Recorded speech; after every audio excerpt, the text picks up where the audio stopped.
Hey guys, welcome to the channel. In this video I'll show you how to quickly and easily connect your WordPress to an A10. So firstly click on this plus from your workflow, then in the notes search for WordPress, tap on it, choose your action in here.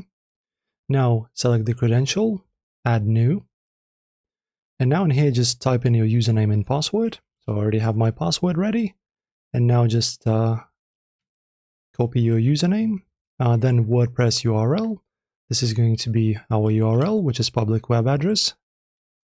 And this is going to be your data, guys. And now just pretty much click on save. n8n is going to be connected to your basically password and username and to your URL. And after that, you will be able to use n8n along with your WordPress. So that's it, guys. Hopefully you enjoy. If you did, give this video some thumbs up, subscription, and a comment, and I'll see you soon.